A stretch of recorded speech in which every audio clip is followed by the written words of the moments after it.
नमस्ते दोस्तों, वेलकम है आपका यूट्यूब चैनल पे। तो लास्ट वीडियो में हमने कंडीशनल स्टेटमेंट पढ़ा था जिसमें बेसिकली हम कुछ थे, थोड़ा-सा कीवर्ड्स को देखा था इफ, एल्स, एल्स इफ को थोड़ा-सा देखा था। तो हमने लास्ट वीडियो में आपको 5 क्वेश्चंस बोले थे कि आप ट्राई कर लेना और नेक्स्ट वीडियो में हम सॉल्यूशन दे देंगे। तो ये उनकी सॉल्यूशन वीडियो होगी जिसमें हम अच्छे से एक्सप्लेन कर देंगे पाँचों ही क्वेश्चंस को कि क्या-क्या उन पाँचों क्वेश्चंस में है। सो पहले समझते हैं first question. The first question is write a program to check whether a number is negative, positive or zero. ठीक है, तो आपको एक नंबर दिया जाएगा, उसको आपको चेक करना है कि वो नेगेटिव है, पॉजिटिव है या फिर एक जीरो है। ठीक है, तो काफ़ी इजी क्वेश्चन है। ठीक है, बट समझने के लिए चलते हैं हम अपने पीएस कोड पे और वहीं पे लॉजिक समझ लूँगी इसका। ठीक है, तो मैं डालूँ, मैंने यहाँ पे फिर से डाला C S conditional statements underscore positive negative dot जा, यहाँ पर ये क्लास बना ली। अब हम मेन लिख के एंटर करेंगे तो ये भी बन जाएगा। मैं थोड़ा ज़ूम कर लेता हूँ ताकि आपको अच्छे से नज़र आए। तो अभी ये दिख रहा है। पहले समझते हैं थोड़ा-सा लॉजिक, ये नंबर पॉज़िटिव, नेगेटिव, ज़ीरो में कैसे बदलना है। लेट्स से इसको बहुत समझना आसान है। एक नंबर लाइन से समझते हैं। नंबर लाइन यहाँ पे ज़ीरो होते हैं, यहाँ पे सारे के सारे नेगेटिव नंबर्स होते हैं, यहाँ पे सारे के सारे पॉज़िटिव नंबर्स होते हैं। ठीक है? तो हमें इससे एक चीज़ आइडिया लग रहा है, जो नंबर ज़ीरो से बड़े होते हैं, लेट्स से कि इसको इस तरीके से लिख देते हैं। हमारे पास अगर n आए, अगर n ग्रेटर देन 0 तो क्या होगा वो एक पॉजिटिव नंबर। n अगर छोटा होगा 0 से तो वो क्या होगा एक नेगेटिव नंबर होगा और अगर n बराबर हो गया किसके तो वो एक 0 है। ठीक है? तो हम ये वाली कंडीशन यूज़ करने वाले हैं इस क्वेश्चन के अंदर। तो देखते हैं इसको, तो लिखते हैं कोड। तो सबसे पहले मैं एक नंबर ले लूँगा, int n equals to let's say 5 ले लिया अभी के लिए। पॉजिटिव नंबर वैल्यू ले लिया हमने। अब मैं लिखता हूँ इफ। देखो जब भी हम कंडीशंस लिखना स्टार्ट करते हैं तो हमें हमेशा इफ से स्टार्ट करना होता है। इफ मैंने लिखा n इज ग्रेटर देन 0, अगर n ग्रेटर है किससे 0 से तो वो क्या होगा एक पॉजिटिव नंबर। यहाँ पे लिख दे सिस आउट पॉजिटिव नंबर, मैंने यहाँ पे लिख दिया पॉजिटिव। बट इन केस अगर ये वाली कंडीशन ट्रू नहीं है तो वो नेगेटिव भी हो सकता है, जीरो भी हो सकता है।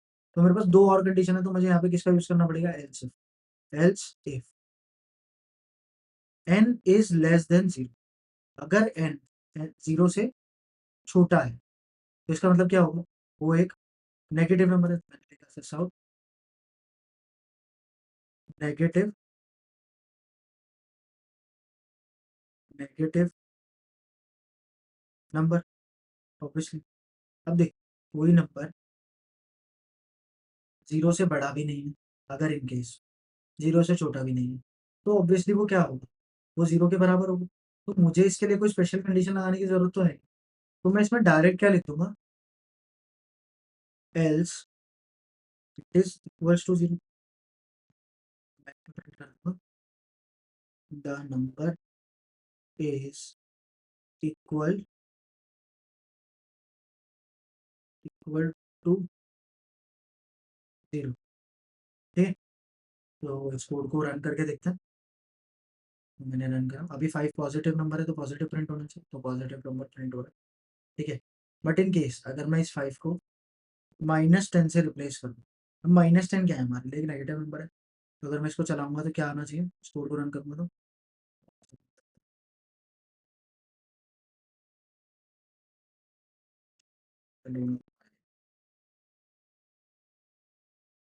तो नेगेटिव नंबर आ रहा है। बट इन केस अगर मैंने यहाँ पर 0 दे दिया, तो अब देखते क्या आएगा। तो यहाँ पे क्या आ रहा है, the number is equals to 0, बिल्कुल सही, यही आना चाहिए था। अब समझते हैं थोड़ा-सा, इस वाले केस को समझते हैं थोड़ा-सा। क्या है, यहाँ पर आया चेक हुआ, 0 क्या ग्रेटर देन होता है 0 से? तो इसने कहा फॉल्स। अगर ये बात फॉल्स है तो ये इस कंडीशन में जाएगा नहीं, ये बाहर आ गया। उसके बाद ये चीज़ चेक हो, 0 क्या छोटा होता है 0 से? ये भी बात क्या है? अब ये दोनों फॉल्स है तो ऑब्वियसली एल्स में क्या, एल्स में कोई कंडीशन थी नहीं तो इसने क्या प्रिंट कर दिया, the number is equals to 0। Obviously ये 0 के बराबर की थी, तो ये बिल्कुल ठीक है। नेक्स्ट पार्ट समझते हैं इसका। अगर यहाँ पे जब 5 था तो ये क्या प्रिंट कर रहा था? पॉजिटिव। क्यों कर रहा था? देखते हैं। 5 क्या ग्रेटर देन होता है 0 से? यस, 5 ग्रेटर देन होता है तो इसने क्या दिया? ट्रू। ट्रू का मतलब क्या था कि 5 ग्रेटर देन 0, तो इसने प्रिंट कर दिया पॉजिटिव। बट इन केस अगर ये 5 ना होकर -10 था, जब मैं क्या प्रिंट कर रहा था? नेगेटिव। तो अगर मैंने यहाँ पे रखा -10 को हटा के मैंने लिखा -10, अब यही देखते क्या है। इसने पूछा -10 क्या ग्रेटर होता है 0 से? तो इसने कहा कंडीशन तो फॉल्स है। फॉल्स का मतलब ये वाली रास्ता गलत है, इस पे एग्जीक्यूट मत करो, नेक्स्ट कंडीशन पे चलो। अब आया -10 क्या 0 से छोटा है? ट्रू। मैंने क्या कहा? ट्रू। ट्रू का मतलब this is a negative number, तो यहाँ पे क्या प्रिंट हो जाएगा? Negative number. तो होप सो आपको ये बहुत अच्छे से समझ आया होगा। इन केस अगर नहीं समझ आया है तो इस वीडियो को एक बार दोबारा से रिवाइंड करके देख लीजिए आप, ठीक है? थोड़ा बैक जाके देख लीजिए, आपको समझ आ जाएगा, इतना मुश्किल है नहीं। तो नेक्स्ट क्वेश्चन पे मूव करते हैं। नेक्स्ट क्वेश्चन देखते हैं हमारा क्या है। ये तो मैं इसको थोड़ा सा नीचे कर देता हूँ और हम नेक्स्ट क्वेश्चन पे मूव करते हैं। नेक्स्ट क्वेश्चन हमारा क्या है? तो next question is write a program to input all angles of a triangle and check whether it is valid और नॉट। अब आपको ट्राइंगल पहले, सबसे पहले समझते हैं कि ट्राइंगल क्या होता है। वैसे सबको पता ही होगा ऑलमोस्ट। अब आपको क्या है? ट्राइंगल समझते हैं। जैसे ट्राइंगल बताइए, ट्राइंगल होता है, ठीक है? ट्राइंगल के 3 एंगल्स होते हैं, ए बी। ये 3 एंगल्स का आपको इनपुट लेना है, बताना है कि ये वैलिड है कि नहीं। तो पहले हम इनपुट ले लेते हैं, उसके बाद समझेंगे। इसके बाद मैं एक नई फाइल बनाऊंगा, कंडीशनल स्टेटमेंट के लिए C S underscore valid triangle dot सब। तो मैंने यहाँ पे डाल दिया और मैंने यहाँ पे लिखा मेन, एंटर करा और इसके बाद मैं पूछ गया अंदर, ठीक है? तो सबसे पहले हमें इनपुट लेने के लिए कहा गया, तो इनपुट लेने के लिए क्या यूज़ करना पड़ता है मुझे? Import. Import Java dot util dot star लिखा मैंने। इसके बाद मैंने लिखा scanner S C equals to new scanner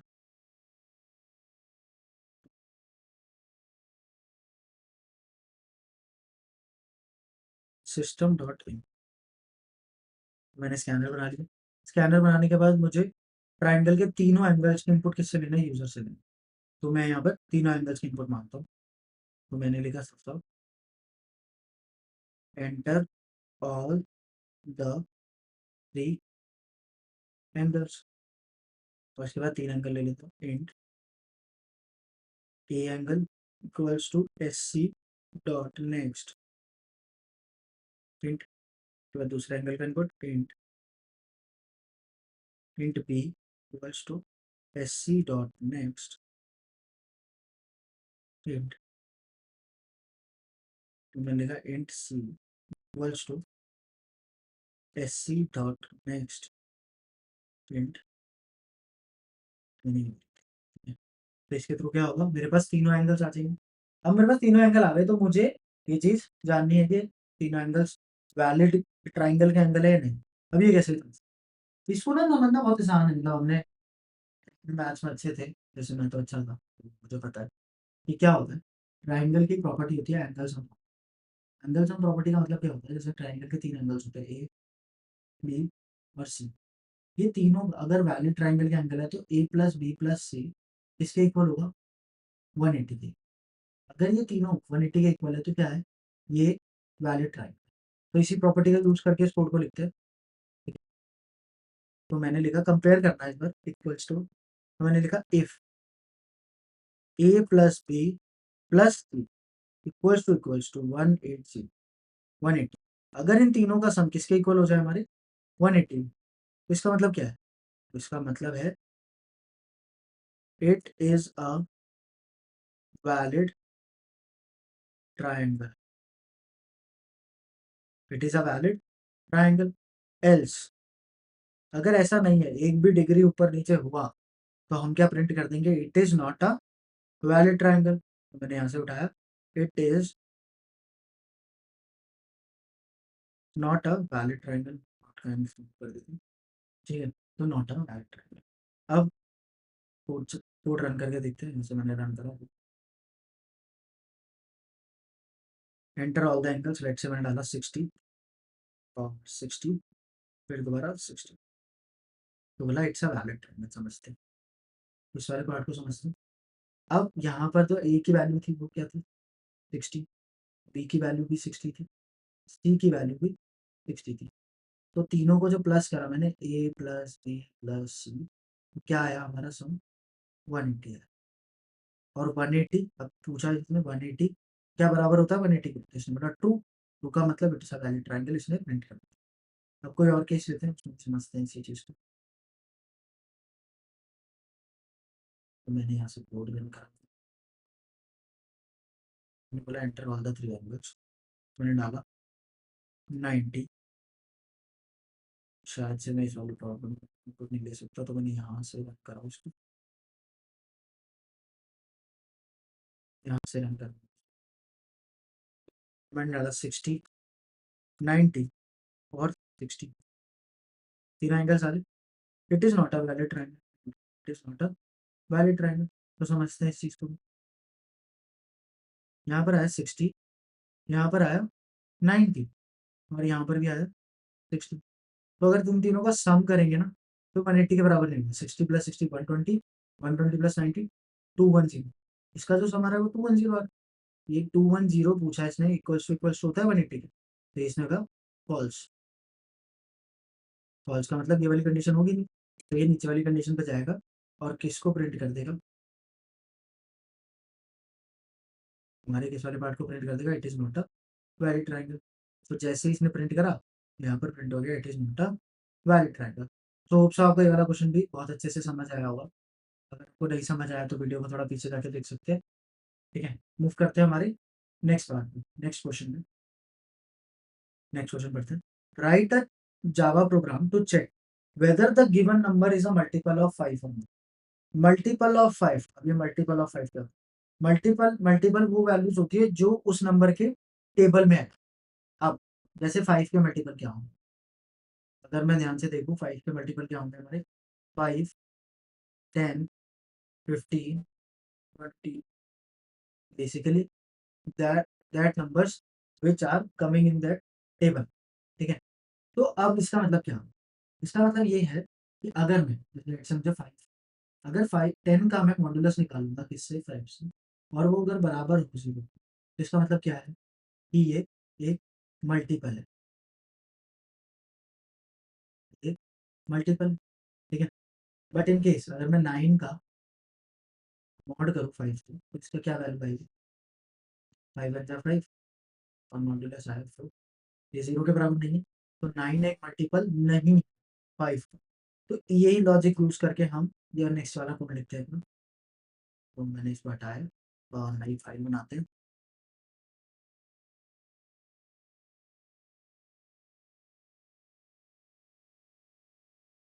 multiple of 5 dot जावा, मैंने ये वाली फाइल बनाई, मेन लिखा, फिर से एंटर करा, तो नहीं था, ठीक है। इसमें मैंने लिया इंट एन, लेट से एन की वैल्यू अभी 35। तो अगर मुझे ये चीज़ चेक करनी है तो मैं कैसे करूँगा? इफ एन मॉड 5, एन की मैंने मॉड्यूलस करा 5 से, मतलब रिमाइंडर निकाला। अगर वो रिमाइंडर मेरा बराबर है किसके? 0 के, तो इसका मतलब क्या है? कि वो एक मल्टीपल। तो मैंने यहाँ पे लिखा दोबारा से, it is a multiple of 5, ठीक है। एल्स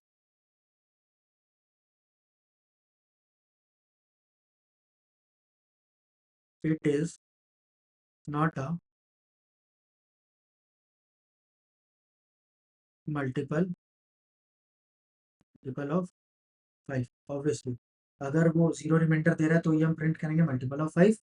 इन केस अगर उसने ऐसा नहीं करा तो it is not a multiple of 5। तो हमने यहाँ पर दोबारा से इस कोड को रन करके देखते हैं। तो रन करते हैं, यहाँ पे रन करा मैंने इसको। अब 35 क्या होता है? मल्टीपल ऑफ 5 होता है। तो इसने क्या प्रिंट करा? मल्टीपल। बट इन केस अगर मैं 35 की जगह 37 करूँ, 37 एक मल्टीपल नहीं होता। तो अगर मैंने इसको रन करा यहाँ से, तो क्या कह रहा है? It is not a multiple of 5। तो होप सो आपको ये समझ आए। तो चलते हैं नेक्स्ट क्वेश्चन की तरफ, काफ़ी ईज़ी क्वेश्चन था ये तो। नेक्स्ट क्वेश्चन हमारा है, write a Java program to find whether a number is even और ऑड। ठीक है? तो ये काफ़ी इंपॉर्टेंट क्वेश्चन है। बहुत ही इम्पोर्टेंट है, क्योंकि इस वाले कॉन्सेप्ट पे, इवन ऑड वाले कॉन्सेप्ट पे हमारे बहुत सारे कोड चल रहे हैं। ठीक है? आगे जाके जब हम 2D आरएस पढ़ेंगे, आरएस पढ़ेंगे, तो उनमें भी कई जगह पे इवन ऑड का यूज़ हो रहा होता है। तो हम इन चीज़ों को अच्छे से समझ रहे होंगे। तो चलते हैं हमारी यहाँ पर, इसमें मैंने सबसे पहले फाइल बनाई कंडीशनल स्टेटमेंट का CS even odd, even odd dot main लिखा मैंने, इवन ऑड डॉट जावा लिख दिया। अब समझते हैं, पहले सबसे पहली बात ये समझते हैं कि इवन ऑड नंबर्स होते हैं कौन से। सबसे पहले मैंने लिखा इवन नंबर्स। इवन नंबर्स वो नंबर्स होते हैं जो 2 से डिवाइड होने में, जैसे n मॉड 2, अगर वो 2 से डिवाइड हुई तो रिमाइंडर क्या देंगे? 0 देंगे। बट ऑड नंबर क्या होता है? जो n से डिवाइड होने, n 2 से डिवाइड होने पर रिमाइंडर नॉट इक्वल्स टू 0 दे। उन नंबर्स को क्या कहते हैं? Odd numbers. Basically even numbers के एग्जांपल अगर हम देखें तो होते हैं हमारे 0, 2, 4। ये कौन से हमारे इवन नंबर्स हैं? 0 2 4 6 8 एंड सो ऑन। या फिर इनको एक रिबन लैंग्वेज में कहा जाता है जो 2 के टेबल में भी आता है। ठीक है? ऑड नंबर्स वो वाले नंबर जो बाकी बचे हुए नंबर 1 3 5 7, तो ये सारे नंबर जब 2 से डिवाइड होते हैं तो रिमाइंडर 0 नहीं देते। जैसे अगर मैं बात करूँ 5 की, 5 डिवाइड करूँ 2 से, 2 2 ज़ा 4 और रिमाइंडर बचा 1। तो ये ऑड नंबर है, इसका रिमाइंडर फिर भी बना है। बट इन केस अगर मैं 6 को डिवाइड करूँ 2 से, तो उसका रिमाइंडर क्या आएगा हमेशा? 0। 2 3 ज़ा 6। तो इवन नंबर का हमेशा रिमाइंडर, ये इवन का केस है, ये हमारा ऑड का केस। ठीक है? तो हमारा इवन नंबर जब भी डिवाइड होगा 2 से, तो वो रिमाइंडर क्या देगा? 0। बट ऑड नंबर्स क्या देंगे हमेशा? रिमाइंडर 1 हमें। तो इसी के बिहाफ पे, कॉन्सेप्ट पे हम लिखते हैं अपना इवन नंबर वाला क्वेश्चन। मैंने यहाँ पे गया, मैंने लिया एक number int n, let's say अभी ले लिया मैंने 8। तो 8 एक इवन नंबर होता है, तो मैं इस चीज़ को लिखता हूँ if n mod 2 equals to 0। अगर n डिवाइड करा गया 2 से और उसका रिमाइंडर आया 0, n मॉड 2 रिमाइंडर निकाल के देगा, अगर वो 0 है तो क्या होगा? तो मुझे प्रिंट कर देना है, इवन प्रिंट कर देते हैं। एल्स अगर वो एक इवन नंबर नहीं है तो ऑब्वियसली वो क्या होगा? एक ऑड नंबर होगा। तो मैंने यहाँ पे लिख दिया ऑड। ठीक है? तो इस कोड को रन करके देखते हैं। मैंने यहाँ से रन करा। अब 8 क्या है? एक इवन नंबर है, पर क्या आना चाहिए? कुछ दिक्कत आ रही है? तो इवन आ रहा है, बहुत ही सही, बिल्कुल ही सही। 8 क्या है? एक इवन नंबर है। और 9 क्या है? एक ऑड नंबर है। तो यहाँ से अगर मैं रन कर, क्या है? ऑड आ रहा है। ठीक है? तो इस तरीके से ये कोड हमारा हो गया है डन। सो मूव करते हैं next question. Next question is you are given two integers that are length and breadth of a rectangle. Check whether the area और perimeter is fit. हमें एक दो लेंथ दी जाएगी, एरिया हमारे लेंथ और ब्रेथ। हमें दो चीज दी जाएगी। हमें सबसे पहले एरिया कैलकुलेट करना है, उसके बाद पेरीमीटर कैलकुलेट करना है, और फिर दोनों में से बताना है कि दोनों में से बड़ा कौन सा है। ठीक है? तो इस टाइप का हम क्वेश्चन कर चुके थे पहले, तो हमने टू नंबर्स का मैच करा था। कुछ वैसा वैसा सही है क्वेश्चन। ठीक है? तो चलते हैं अपनी VS कोड पे और दोबारा से देखते हैं कि ये क्वेश्चन कैसे। दोबारा से मैंने नई फाइल बनाई, ps अंडरस्कोर पेरी, पेरी और एरिया, पेरीमीटर और एरिया डॉट जावा। मैंने इसका नाम बना लिया। मैंने इसका नाम पता नहीं ऐसा क्यों रखा है, पेरी और एरिया। अब मुझे कुछ और रखना चाहिए था, बट कोई नहीं, समझ आ रहा है, आई होप सो। मेन मैंने लिख दिया यहाँ पर। अब दोबारा से मुझे किसका इनपुट चाहिए, लेंथ और ब्रेथ। तो मैंने यहाँ पर लिखा int length, let's say length 3 है and int breadth equals to 4। अभी के लिए हमने अज्यूम कर लिया। सबसे पहले मुझे क्या निकालना था, एरिया और पेरीमीटर। एरिया, तो एरिया कैसे निकालते, एरिया रेक्टेंगल का क्या होता है, लेंथ इंटू ब्रेथ। लिख भी देता हूँ, area equals to length into breadth. अगर इनकेस आपको नहीं पता है, breadth. Perimeter into perimeter, perimeter क्या होता है, 2 इंटू एल प्लस बी। यहाँ पे फॉर्मूला लिख भी देता हूँ इनकेस अगर आपको नहीं पता तो। पेरीमीटर, पेरीमीटर क्या होगा, हम 2 इंटू लेंथ प्लस ब्रेथ। ठीक है, मैंने यहाँ पे दोनों फॉर्मूला। अब अगर ध्यान से देखोगे ना, मैं जो लास्ट वीडियो में क्वेश्चन करा था 2 नंबर्स का मैथ्स, ये उसी की तरह बन गया। अब दोबारा हमारे पास 2 वेरिएबल्स बन गए, एरिया और पेरीमीटर, जिनके बीच में से हमें क्या ढूंढना है, दोनों में से जो भी मैथ्स है वो फाइंड आउट करना है। तो ये क्वेश्चन वही बन चुका है।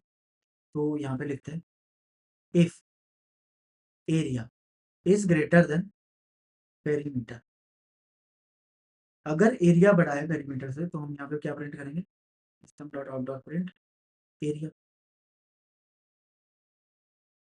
एल्स इफ एरिया जो है, या फिर हमने लिख दिया perimeter is greater than area. इस केस में क्या बढ़ा है हमने, पेरीमीटर, तो हमने पेरीमीटर प्रिंट कर दिया। बट इन केस अगर ये दोनों ही कंडीशन ट्रू नहीं है, तो इसका मतलब पता है क्या हो, कि एरिया और पेरीमीटर बराबर है। तो मैं यहाँ पे क्या प्रिंट कर दूंगा, both area and perimeter are equal. तो मैंने ये चीज, समझते हैं इसमें कि किस तरीके से ये चल रहा होगा। तो मैं आया, मैं इसको रन करता हूँ प्रोग्राम को, रन करो। अभी क्या प्रिंट हुआ, 14। मैं यहाँ पे थोड़ा सा और लिख देता हूँ, एरिया बड़ा है, या फिर प्लस लगाना आप लोग मत भूलना जैसे। तो मैं यहाँ पे लिख देता हूँ पेरीमीटर,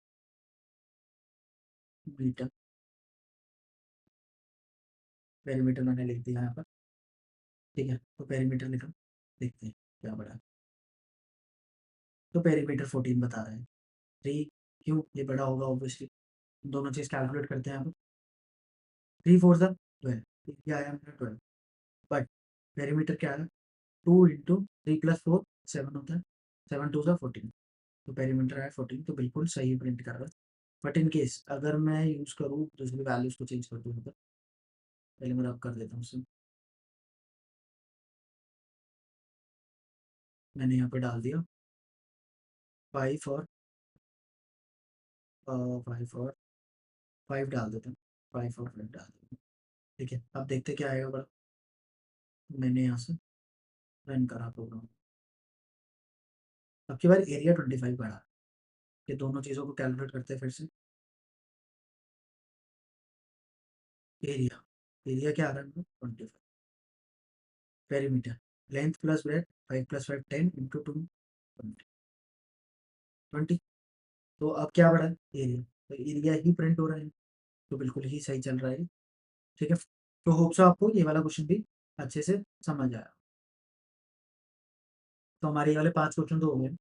ठीक है, तो मिलते हैं नेक्स्ट वीडियो में, जिसमें हम और कुछ क्वेश्चन सॉल्व कर रहे हैं। ठीक है, डिफरेंस के जिनका लेवल थोड़ा सा अप हो जाए। ठीक है, होप सो आप सबको ये सारे क्वेश्चन समझ आएंगे। देखो अगर आपको इस क्वेश्चन को अच्छे से करना है, आपने देख ली वीडियो, आपको लग रहा होगा मेरे को समझ आ गया, बट ऐसा नहीं होता। आप जाओ इनको खुद प्रैक्टिस करो, खुद VS कोड पे कोड करो, चाहे ऑनलाइन कंपाइलर यूज करो, बट इसको कोड करो। कोड नहीं करोगे तो समझ नहीं आएगा। ठीक है, आपको बैठना पड़ेगा, कोड करना पड़ेगा, कोड पे थोड़ा सा टाइम देना पड़ेगा। ठीक है, टाइम कंज्यूमिंग होता है थोड़ा सा हमारा, इफ एल्स लूप्स ये सब जो आगे टॉपिक्स आएंगे, टाइम कंज्यूमिंग होता है। बट एक बार आपका ये बेस बन गया ना, तो आगे जाके बहुत अच्छे से समझ आएगा, ठीक है? तो हम नेक्स्ट वीडियो में जो क्वेश्चंस करने वाले हैं मैं आपको दिखा देता हूँ, ठीक है? तो ये क्वेश्चंस है ना? ये 4 क्वेश्चन यहाँ पर है और 1 क्वेश्चन यहाँ है। तो ये हम सारे क्वेश्चंस कर रहे होंगे नेक्स्ट वीडियो में, ठीक है? इनका सबका जो क्वेश्चंस है, ये सब आपको डिस्क्रिप्शन में मिल जाएँगे सारे क्वेश्चंस, इनका लिंक डिस्क्रिप्शन में मिल जाएगा। तो आप वहाँ पे जाके क्वेश्चंस को एक्सेस कर सकते हैं। तो मिलते हैं नेक्स्ट वीडियो में जिसमें हम इन सारे क्वेश्चंस को डिस्कस कर रहे होंगे और इनको बहुत अच्छी तरीके से समझ लेंगे। सो अगर आपको वीडियो पसंद आई तो चैनल को सब्सक्राइब कर लीजिए, वीडियो को लाइक कर दीजिए और मिलते हैं नेक्स्ट वीडियो में। Thank you.